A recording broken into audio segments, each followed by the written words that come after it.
नमस्कार। आप सुन रहे हैं द बॉलीवुड रेडियो और मैं हूं आपके साथ आकाश। दोस्तों, आज के इस पॉडकास्ट में किस्सा है अमिताभ बच्चन और राजेश खन्ना का। दोनों के स्टारडम का किस्सा, दोनों के दौर का किस्सा।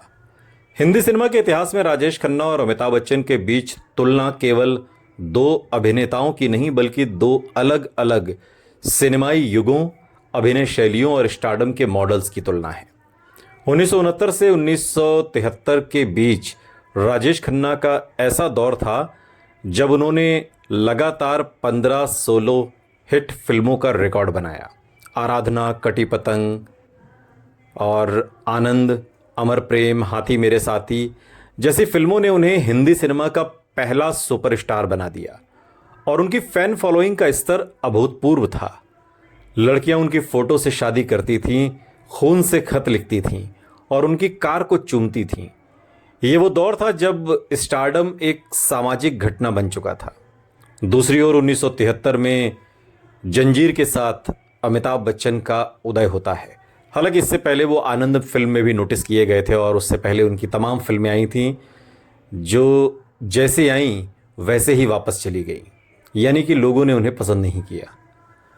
और जब जंजीर के साथ अमिताभ बच्चन का उदय होता है जिसने हिंदी सिनेमा को दिशा बदल ली और एंग्री यंग मैन की उनकी छवि ने उस समय के सामाजिक राजनीतिक असंतोष को आवाज़ दी और दीवार, शोले, डॉन, त्रिशूल जैसी फिल्मों के जरिए उन्होंने एक नए तरह का नायक पेश किया जो रोमांटिक कम है और विद्रोही ज़्यादा था। तुलनात्मक रूप से देखा जाए तो राजेश खन्ना का स्टारडम भावनात्मक जुड़ाव और रोमांटिक अपील पर आधारित था, जहां उनकी जो डायलॉग डिलीवरी है, संवाद अदायगी है, ख़ास अंदाज और स्क्रीन प्रेजेंस दर्शकों को आकर्षित करती है। वहीं अमिताभ बच्चन का जो प्रभाव है वो उनके गहरे स्वर, तीव्र संवाद, एक्शन और सामाजिक गुस्से के प्रतिनिधित्व से बना है, जो 1970 के दशक के भारत के बदलते मानस को एक तरीके से दर्शाता है। फिल्मों के चयन में भी साफ अंतर था। राजेश खन्ना ने पारिवारिक, रोमांटिक और ट्रेजिक विषयों को चुना, जबकि अमिताभ बच्चन ने एक्शन, ड्रामा और एंटी हीरो की भूमिकाओं में खूब प्रयोग किए।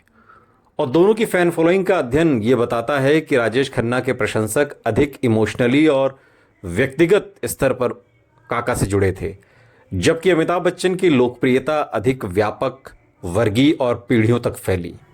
1980 के दशक तक आते आते Amitabh Bachchan one man industry बन चुके थे, जबकि राजेश खन्ना का स्टारडम धीरे धीरे कम हो गया था।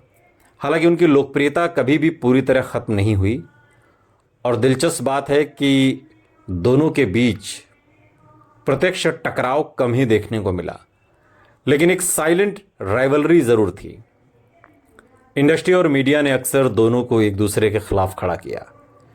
फिल्म नमक हराम जो 1973 में आई ऋषिकेश मुखर्जी की, इसका एक सबसे बड़ा उदाहरण है, जिसमें दोनों ने साथ में काम किया और अभिनय की दृष्टि से ये एक ऐतिहासिक टकराव भी माना जाता है।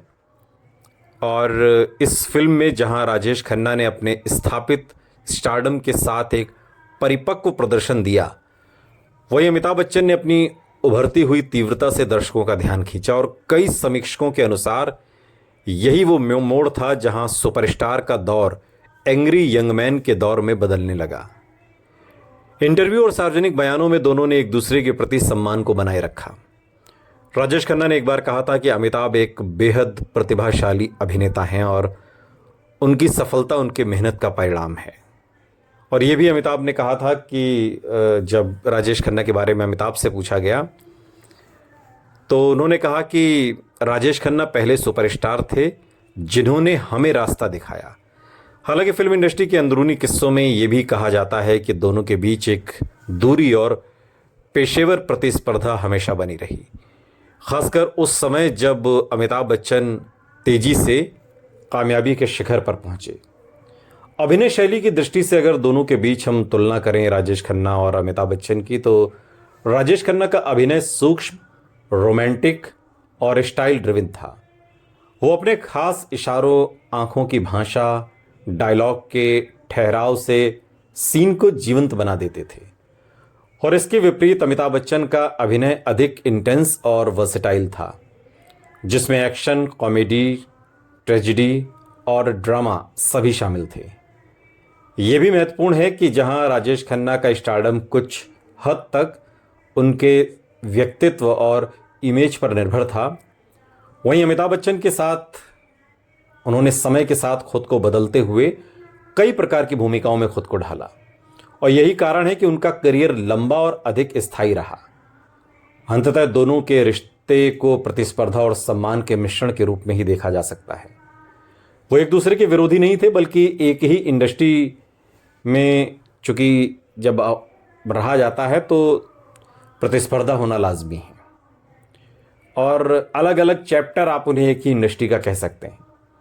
राजेश खन्ना ने स्टारडम की परिभाषा गढ़ी तो अमिताभ ने उसे विस्तार और स्थायित्व दिया। हिंदी सिनेमा के इतिहास में इन दोनों का योगदान पूरक है। एक ने दर्शकों को सपने दिए तो दूसरे ने उन सपनों में संघर्ष और यथार्थ का रंग भरा, और यही कारण है कि दोनों आज भी सम्मान से प्रासंगिक और सम्मानित माने जाते हैं। राजेश खन्ना तो इस दुनिया में नहीं हैं, लेकिन आज भी कभी कोई मौका अगर अमिताभ के पास आता है कि वो राजेश खन्ना के बारे में कुछ कह सकें, तो वो आज भी यही कहते हैं कि राजेश खन्ना बड़े स्टार थे, सुपर स्टार थे, जिन्होंने हमें रास्ता दिखाया, जिनसे हमने बहुत कुछ सीखा। सुनते रहिए द बॉलीवुड रेडियो, सुनता है सारा इंडिया।